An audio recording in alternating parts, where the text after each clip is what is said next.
અમારા દરબારનો તમને દાખલો દઉં કે અમારા દેવાયત બોદાલ બાપુ હાઈર આખી દુનિયા જાણે છે. એક જુનાગઢના રાજ માટે બાપુ પોતાના દીકરાને હોમી દીધો. એને શું નકલ? અમારા દરબારું નહીં હોય બીજા? આલેધર બોલેધર નો બાપુ અડા ભેડ આહિર દેવાયત બોદાલ એક જુનાગઢના રાજનો દીવો જીવતો રાખવા હાટું થઈ અને પોતાનો દીકરો એકનો એક હોમી દેવો એટલે કેવડી મોટી વાત કહેવાય. આ મોરબીનું બાપુ મોરબી ઈ રાજના જેથી દરબારનું બાપુ મર્ડર થયું ને તેથી બાપુ એક દહીસરાનો બાપુ એક આહિરનો દીકરો ભોજો મકવાણો આજે અડીખમ પાળ્યો ઉપર કોક દીક જાવ તો દર્શન કરજો. કોકના બાપુ ખોદેલા હોય એમાં હુઈ જાય એને જગત યાદ કરે. ભાવનગર દરબારને બાપુ ભીમા ગરણિયાએ બાપુ પાલીતાણા દરબારને કહી દીધું કે બેહી જજો સાનામાના નગર કે આ કાળિકા જો લબરકો કરી જાય ને તો હમણાં પડી જાઓ હેઠા. તેથી આહિરનો દીકરો બાપુ અમારા રાજા રજવાડા બાપુ હાલ્યા છે નકરા અમારા બળથી નથી હાલ્યા બાપુ. બધા સમાજનો સપોર્ટ હતો. એમ નામ નથી હાલાતું. આ આવડું મોટું કાર્ય કર્યું હોય તો આમાં બધાયનો બાપુ સાથ જોવે. એમ નામ કોઈ દી ન થઈ શકે. એટલા જ માટે કોઈ દી કોઈને નાનો ન સમજવો. એક વીસી આવડો હોય ને સકરી ખવડાવી દે. પણ એકતાની જરૂર છે. મારો કહેવાનો મિનિંગ તમારું ગામમાં છે ને ખરેખર મને એકતાની બહુ મજા આવી. એકતા છે ને એ મોટી વાત છે. ક્યાંય નથી મળતી જોવા. ને કે તમે જો સિંહ જેવું જનાવર હોય ને હાથમાં લાકડી લઈને તમે હોય ને તો સિંહ તમારે આમાં ન આવે. એક કૂતરા બે ચાર હોય ને આપણે વાંકા વળીને પાણા લઈને તો કૂતરાય ન આવે. પણ એક મધફોડું બેઠું એને હોપારી જેવડો કાંકરો મારો તો પાટીએ પડાવે ને. શું કામ? એકતા છે એની. આપણી એકતા નથી. એકતા છે ને અહીંયા બાપુ આખી દુનિયાને ઝૂકવું પડે. એક લખી લેજો. જંગલમાંથી કઠિયારો કુવાડા ટીપાવીને નીકળો ને તેથી જંગલના ઝાડવા રોતા હતા. એટલે મોટા ઝાડવાએ કીધું એટલે કે હું કામ રોવો છો? એ કે ઓલો કઠિયારો કુવાડા ટીપાવીને ગયો ને કે વહેલો મોડો આપણને કાપી નાખશે. તેથી મોટા ઝાડવાએ બહુ સરસ જવાબ આપ્યો. એ કે કઠિયારાની તાકાત નથી ને કુવાડાની તાકાત નથી પણ માલપા હાથા આપણા છે જોઈજો. એ કે એ હાથા ન બનો ને તો કોઈની તાકાત નથી. પછી સમાજ કોઈ બી હોય કુટુંબ પરિવારમાં ଯଦି વિખવાદ જાગે અને અંદર નજર કરો એકાદો હાથો આપણો હોય ને હોય નકર કોઈની તાકાત નથી. કોઈ સમાજની સામે લાંબો હાથ થઈ શકે ના. એટલા જ માટે મહાપુરુષો તમને ને મને સદગુરુની જેને શાન મળે એને જ આ દુનિયા બાપુ ઓળખે. એને જ સમજણ હોય. એને જ પોતાના મીરાએ કીધું આત્માને ઓળખ્યા વિના લક્ષ 84 નહીં મટે. તમારી ભ્રમણા ભાંગ્યા વિના ભવના ફેરા નહીં મટે. આ પીપળીમાં બાપુ સવારામ સાહેબ 50 થી 60 વર્ષ થયા પ્રજાપતિ.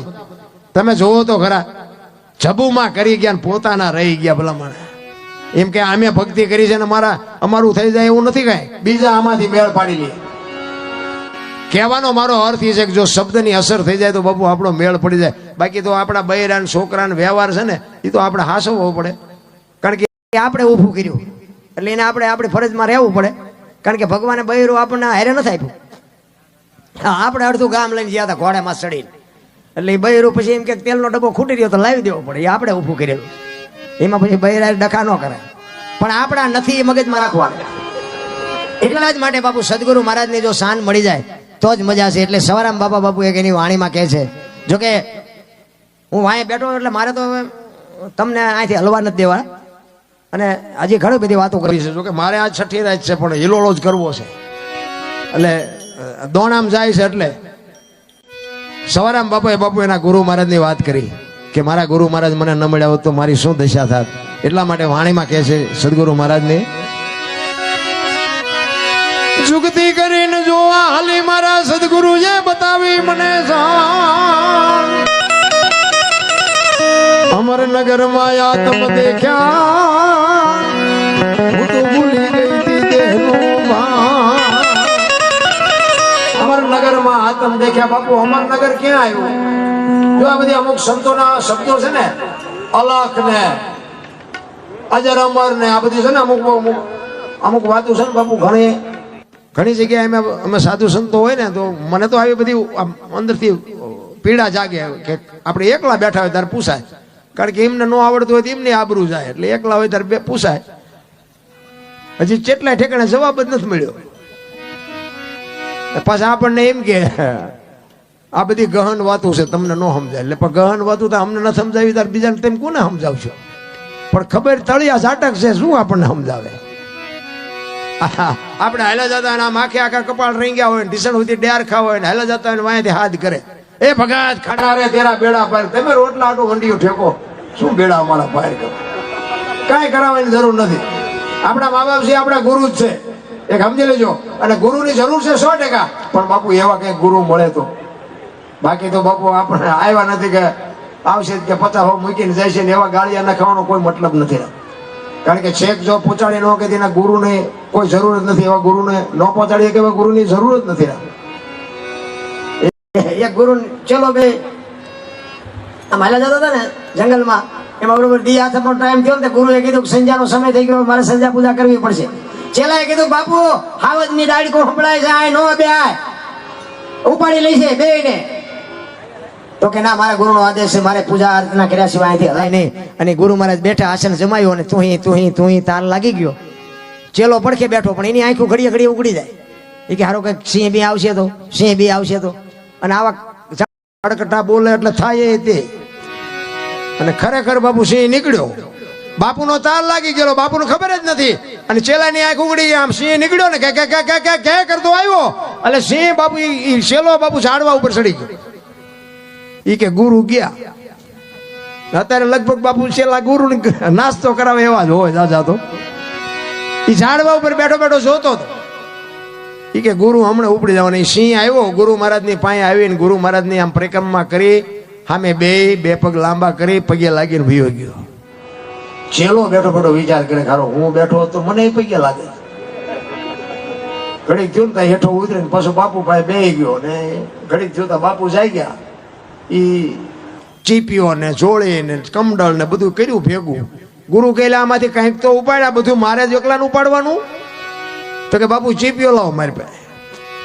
ઈ ચીપીઓ આની કડીમાં આંગળી ભરાવીને આમ ફેરવતો જાય ને બાપુ એ વાતું કરતો જાય. એ કે બાપુ હમણાં બેઠા હતા ને કે અહીંયા સિંહ આવ્યો હતો. બાપુ કે આવ્યો હોય છે. એ કે બાપુ હું ભાળી ગયો ને મને બીક લાગી તો હું ઝાડવે સડી ગયો. એ કે સડી ગયો હોય છે. એ કે બાપુ પછી તમારી પાસે આવીને કે આમ પરિક્રમા કરીને તમને પગે લાગીને વિયો ગયો. તો કે વિયો ગયો હોય છે. એમ કરતો જાય ને ચીપીઓ ફેરવતો જાય. એમાં ચીપીઓ બોરડીમાં ભરાણો ને બોરડીમાં મધ બેઠેલું.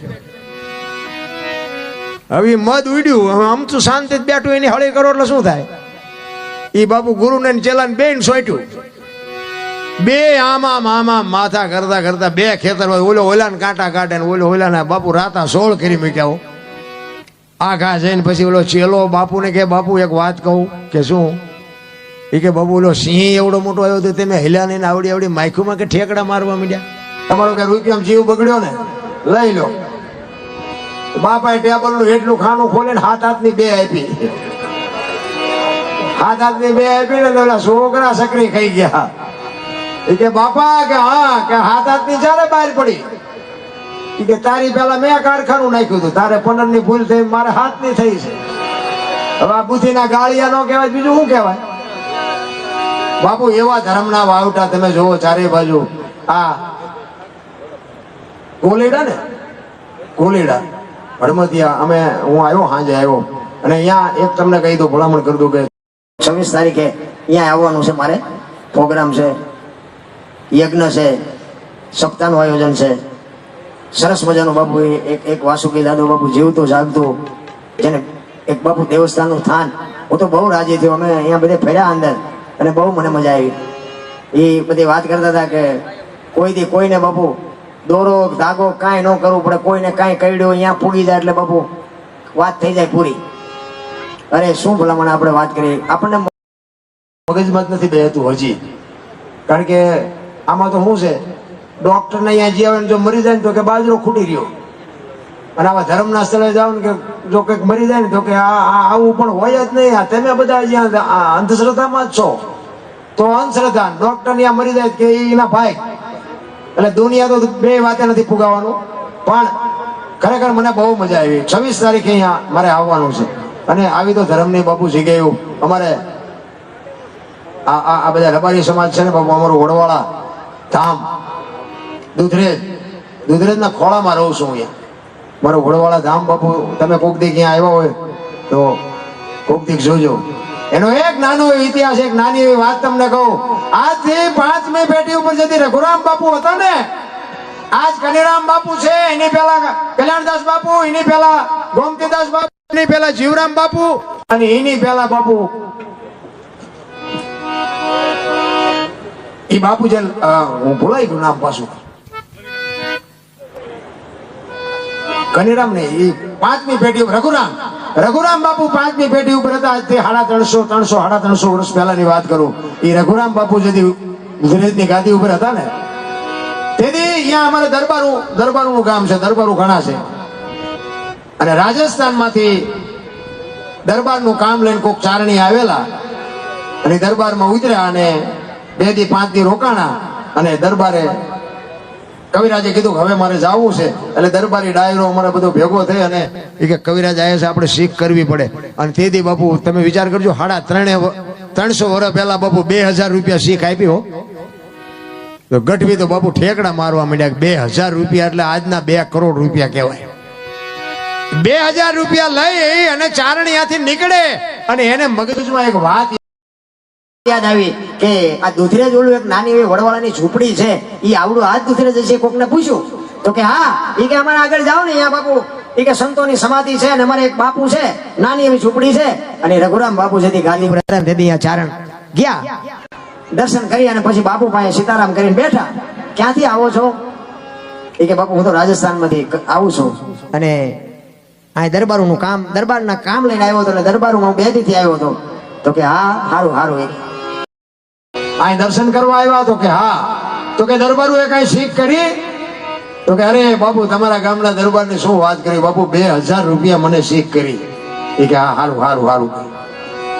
અને એમના બાપુ કાર ભારીને કીધું કે આ ચારણ આપણા અહીંયા આવ્યો છે, દરબાર ને આવ્યા, એને 2000 રૂપિયા શીખ કરી હોય તો આપણા આંગણે આવ્યો છે, આપણે એને કઈક શીખ કરવી પડે. એટલે પડ્યા એમાંથી 2000 રૂપિયા લેતા હો.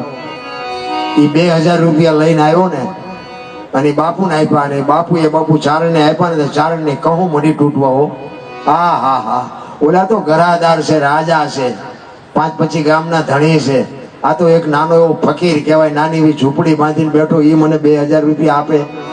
કેવડી મોટી વાત. અને ચારણ તેથી કહે છે કે રાજા જોયા ઘણા પણ રાખ, ફકીર પણ ફાકડો, રઘુરામ આડો વાળ્યો તે આગ. બાપા તું તો એક નાની એવી ઝૂંપડીનો ફકીર છો મારા બાપ, તારી મારે શું વાત કરી. ઈ અમારું વડવાળા, ઈ અમારી જગ્યા. બાપુ અહીંયા તમે જાઓ ને તમને અહોર નિશ આનંદ થાય. તમે 360 થી બાપુ હરિહરની હાકલવું પડે, ધર્મની વાવટાયો. બાપુ અખંડ જોઈતું જગે છે, અખંડ જોઈતું. તમે કોક વાર અહીંયા આવો, દર્શન કરો, તમને ખબર પડે. એવા બાપુ સંતોના બાપુ એમાં આશીર્વાદ પીડ્યા છે. આજ અડીખમ બાપુ મંદિર ઉભા છે અને અડીખમ વાવટા ફરકે છે. એ રઘુરામ બાપુ હતા ને તેથી બાપુ દુકાળ પડેલો ગાયું લઈ અને ગુજરાતમાં જવા નીકળ્યા ને. લખતર તાલુકાનું ગામ ભૂલાઈ ગયું મારે, પણ એ લખતર તાલુકાનું એક ગામ છે ને, એ ગામની સીમમાં તેથી વાડીઓ, નાના કુવા અને થોડું પિયત. ગાયું તરસી થયેલી અને રઘુરામ બાપુ આગળ અને ગોવાળ હતા, એ ગાયોને લઈને વાયા હલાવતા હતા. એટલે એક વાડીએ ખેડૂત કો હાંકતો હતો, અહીંયા જઈને કીધું કે દૂધરેજ જગ્યાની ગાયું છે અને 2 દીથી પાણી નથી પીધું, પાણી મળ્યું નથી. કે જો તમે કયો તો પાણી પાવા દો તો ગાયું આઈન પર લઈએ. ઈ કે ભાઈ તમારા જેવા લંગોટા તો હાલી નીકળ્યા, માયા એક વિકયક વાયુ છે એનું નથી પૂરું પડતું. તમે કે એટલી બધી ગાયું કે થોડું અહીં મેળ પડતું હોય છે, કોઈ અહીં પાણી નથી પાવાનું. એટલે બાપુ અહીંયાથી નીકળી ગયા. પછી એક ખેતરમાં મૂકીને બીજી વાડી હતી ને, અહીંયા ખેડૂત અહીંયા કો હાલતો હતો. અહીંયા જઈને કીધું કે ગાયું 2 દીથી તરસી છે અને પાણી પાવું છે. જો તમે કીધું અરે બાપા ગાયું તરસી હોય તો લેતા હો, મારું કે હુકાઈ જાય ભલે હુકાઈ જાય. એ ગાયું બાપુ અહીંયા આવી અને તેથી રઘુરામ બાપુએ કીધું હતું કે આ દુનિયામાં તારા કુવાનું તળિયું હું જો દેખાય તો વડવાળાનો બાવો ન કહેવાય. બાપુ એની હજી આજની તારીખમાં એ કુવામાં હજી પાણી ખુલ્યું નથી અને ઓલામાં બાપુ હતું એ વીયું ગયું. આ સંતોની કૃપા. હું તો એમ કહું કે સંતો કે સાધુ કે માંગણ ગમે એક આપણા આંગણે આવે ને, નો દે એક કઈ નહીં, પણ બાપુ એને કોઈ નિહાકો ન લેતા. હું તો એમ કહું બટકો રોટલામાં કોઈ દી રાકા વેડા ન કરે. શહેરમાં તમે જાઓ ને, ઓલા માંગણ હોય ને એમ કે એ બાપા કઈ દો, એ બાપા કે આગળ જા, આગળ હવે આગળ તારા જેવા છે ઠેઠ. એક બટકો રોટલો દે, ચા મરી જવાનો છે, પણ ભૂખની ખબર જ નથી. ભલા મને તમને મને બાપુ મળ્યું છે ભૂખ. આ પેટ છે ને, પેટ ઈ વેઠ કરાવે છે. કોઈને ભીખ માંગવી ન ગમે, પણ નોય હોય ને બાપુ માલપા વરાળ, કારણ કે આપણને ખબર નથી કે ભૂખ શું છે. બાકી તો એ તરાજુ લઈને બેઠો છે. તમે કોઈના ગરીબ માણસ નહીં જો ને તો દવાખાને હાથો હાથ દેવા જવું પડશે. એમાં એ હિસાબ કરી જ નાખવાનો છે. તમે જો દિવાળીનો તહેવાર હોય ને પૈસા વાળા છોકરા હોય બયા ફટાકડા લાવે, એક ફટાકડા 2 રૂપિયા આપ્યો, ફોડી નો કે ફોડવા ઝૂંપડામાં થાકરવા પડે. ગુરુ કે પણ સિંહ આવ્યો ને તારે મારી હારે અખિલ બ્રહ્માંડ નો માલિક હતો ના માયખું આવ્યું તે કપાતર તું છો મારી હારે. તારા જેવો હોય અહીંયા ઠેકડા જ મારવાના હોય, એટલે સંગત કોક હારા નહીં કરાય. બાકી ઈ ગુરુમાં શું ને આપણે ચેલામાં શું લેવાનું? એટલે જ બાપુ કે છે અમરનગરમાં આતમ દેખ્યા. અલગ કોને કહેવાય? અલખ ની કહે ને હે અલખ ધણી, અલગ કોને કહેવાય? લખી નો કહે ને અલગ કહેવાય. તો લખાય તો જો બોલાય તો લખાય ને લખાય તો દેખાય ને દેખાય તો વંચાય. આ એવી વાત છે નહીં. આ વાત છે ને બધી આખી છે, પણ મને ડાયરો હારો છે એટલે વાત કરવાની મજા આવે. જો બોલાય ને તો લખાય, લખાય તો દેખાય ને દેખાય તો વંચાય. આ એવી વાત છે નહીં. હું તમને એક વાત કરું, તેલનો ડબ્બો લઈને કોક આવતું હોય અને એને તમે પૂછો કે ડબ્બાના કેટલા, તો એમ કે 25 રૂપિયા. હવે તેલના 25 હશે ડબ્બાના? તેલ કાઢી લ્યો, ડબ્બાનું શું આવે? નકરા 25 આવે ને. પણ જો વાત ઉપર ધ્યાન આપજો, કિંમત તેલની છે, પણ તેલને રાખવા માટે ડબ્બો જોવે, તેલ એમનામ નો રહે. બીજી વાત, એમાં દેહ છે ને, દેહની કિંમત કાંઈ નથી. આ દેહને દુનિયા દિવાળી જ મૂકવાની છે, પણ દેહ વગર ભજન ન થાય. અને તેલ ગમે એનું હોય, સિંગ તેલ હોય, પામોલીનું હોય કે કપાસિયાનું જે હોય, એને લખાય ડબ્બા ઉપર, તેલ ઉપર ન લખાય. એ નથી લખાતું ને એટલે એને અલગ કહેવાય. એ આ દેખાતો નથી. બાકી આમ જોવો ને તો તલ મૂકે એટલી જગ્યા નથી.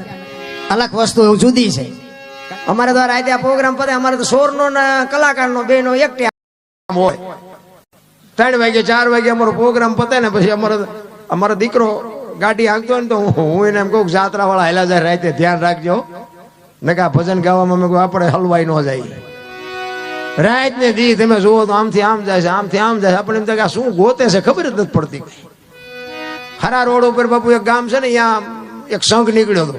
તો અહીંયા કોઈ પટેલની વાડી છે, એટલે અહીંયા દર વર્ષે અહીંયા આવે ને સંઘ, એટલે અહીંયા ઈ ઉતારો આપે ને અહીંયા ભજન ભાવનો પ્રોગ્રામ રાખે. એટલે મને અહીંયા બોલાવેલો તો 2 સંઘ ભેગા થઈ જાય, એક આમથી આવ્યો ને એક આમથી આવ્યો. ઓલા આવ્યા ને મેં કીધું ક્યાંથી આવ્યા? કે કચ્છમાં મોરાગઢથી. તમે કહો આમ ક્યાં જવું? કે ચોટીલા. આનપુર થી આવ્યા. મેં કીધું તમે ક્યાંથી આવ્યા? કે ચોટીલાથી. ક્યાં જવું? કે મોરાગઢ. મેં કીધું પણ તમે 2 જણા શું મથો છો? આવડા અહીંયાથી આવ્યા કે અહીં જવું છે, આવડા કે અહીંથી અહીં જવું છે, તો અહીંયા આમાં ફેર શું છે? આમ જ હાલે છે રામ. આપણા ગામની મૂર્તિ હોય એમાં કે ગામની આમા ગામની મૂર્તિમાં કઈ ફેર હોય? કોઈ બાપુ મૂર્તિ આપણી યાર રૂબરૂ વાત નથી કરતી. અમે એક મંદિરમાં ગયા હતા, બાપુ કે 20 રૂપિયા લાવો. મેં શેના? કે ટોકરો વગાડવાના. મેં કહું અમારા રામજી મંદિરમાં 4 ટીંગાય છે, ધરાઈશું તો નહીં વગાડવી. આમ નામ જ હાલે છે બાપુ. ઈ હાડું ત્યાં બા છે, બધા નથી બાજતા. પૈસા ગણવાના માણા રાખવા પડે. તમે જોવો તો ખરા દુનિયા ઢગલા કરે. ઘરે માને ને બાપ ને બાપુ કઈક જોતું હોય તો કે સાના માના બેવો ને તમારે શું કરવા છે? અત્યારની પ્રજા મા બાપ ને એમ કે તમને ખબર નથી પડતી, તમને ખબર. એટલે ખબર નહોતી એટલે તો 100 વીઘા રાખી હતી. તું 10 વીઘાના ઉલાળિયા મીડિયો કરવા નથી અમને ખબર પડતી. અરે મારા છોકરાને કોઈની ગુલામી ન કરવી પડે, પેટે પાટા બાંધી અને છોકરા હાટું જમીનો રાખી. હા, અમારે ત્યાં જમીન વેચીને ટ્રેક્ટર લે. મેં કીધું આંખશો ચા ફળિયામાં? જમીન વેચીને ટ્રેક્ટર લઈ ચા હાકે? એક ભાઈ તો ખેતર વેચી ટ્રેક્ટર લાવે, કે ભાડા બાડા કરશું. પણ મેં કીધું કુના અહીંયા કરશું? મેં ખેતર વેચીને કહ્યું કે હા મેં પૈસા છે, તો કે ના. તમે કહું હાથેડા શી ના લાવશો? એટલે કે એ તો ખબર જ ન રહી. તમે નકરું ફેરવો ભાડે. આવા ને આવા ઊંધા ગાળિયા થયા છે ભલા ભલા. મા બાપે આપ્યું છે ને વધારી ન કહો તો કઈ નહીં, પણ છે એ જાળવજો. બાકી તો છે ને મરી જવાનું છે. કરોડપતિ હોય એને મરવાનું છે ને ભિખારી ને મરવાનું છે. બાકી એ તો ત્રાજવું લઈને બેઠો છે. બધી બધાની ખબર છે. આ તમે આવા ભગીરથ કાર્ય કરો છો ને એ ખબર છે. અને આમાં કોકના બૂસ મારો ને તો એ ખબર જ છે. બાકી કર્મની ગતિ છે ને મને બહુ ખબર નથી પડતી, પણ બધા કે કરમ આમ કરમ આમ કરમ આમ. હું એમ કહું કે આપણે રામ રામ રામ કરી છે. સીતાજી રામ ને પરણે આખી જિંદગી મારો દી ન હોઈ ગયો, શું કરમ હોય છે? આ ભક્તિ કરે એવડે દુખી છે, દુનિયાના બૂસ મારે સુખી છે. તો શું કરમ સમજવું? અખિલ બ્રહ્માંડ નો માલિક કૃષ્ણ પરમાત્મા આખું વિશ્વ જેને બનાવ્યું હોય એને ખબર ન હોય કે આ બેસ તો ભીલ મન બાણ મારશે ને ખબર ન હોય. ભીલે બાપુ મારી નાખ્યા કૃષ્ણ પરમાત્મા. એનું શું કરમ હશે? થઈ થાવીને થાશે એવો ત્રિકાળ જ્ઞાની મહાપુરુષ ગંગાનો પુત્ર ભીષ્મ છેલ્લે બાણની પથારીમાં ઊભું પડે. શું એનું કરો? અરે યમના દૂત તેનો જીવ લેવા આવે અને એને એમ કે 6 મહિના પછી આવજે, પોતાનું મોત રોકી શકે એવો સિદ્ધ પુરુષ ઈને છેલ્લે બાણની પથારીમાં ઊભું પડ્યું. તો આપણે આપણો હિસાબ તો કંઈક મારવો જોઈએ ને.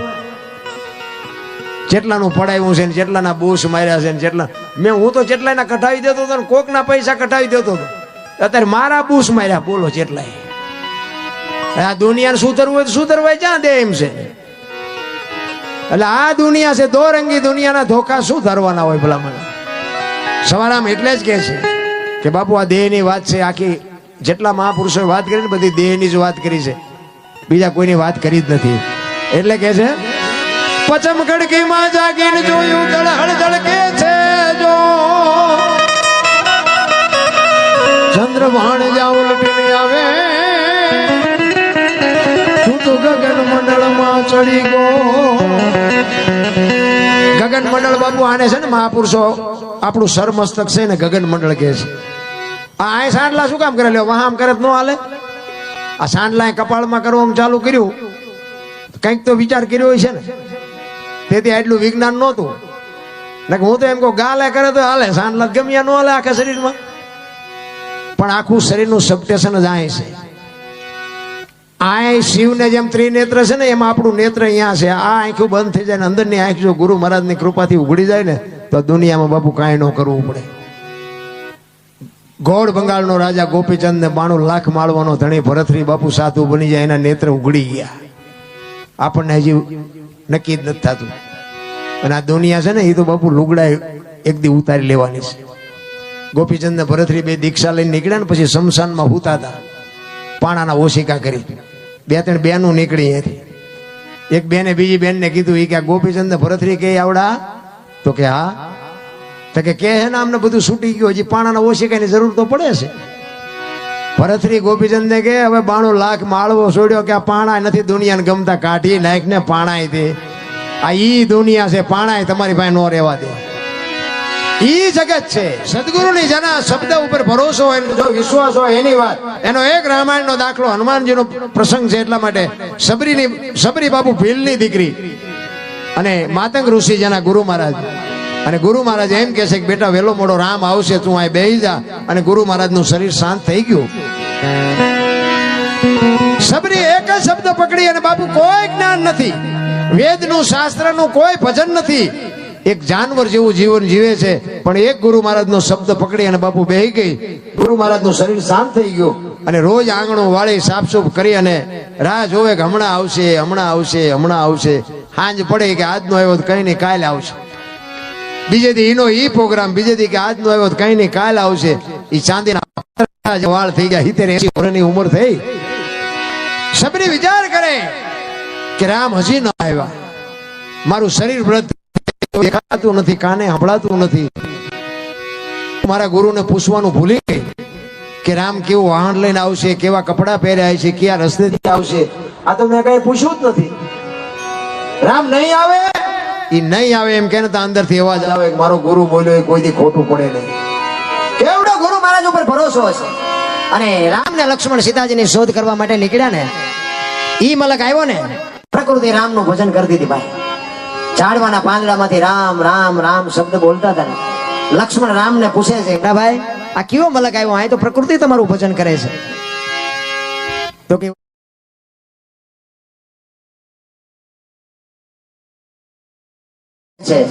એક જગ્યાએ બેન 3.5 કરોડ નામના જાપ થાય ને એટલે ધરતીમાંથી અવાજ આવવા માંડે, દિવાલમાંથી અવાજ આવવા માંડે.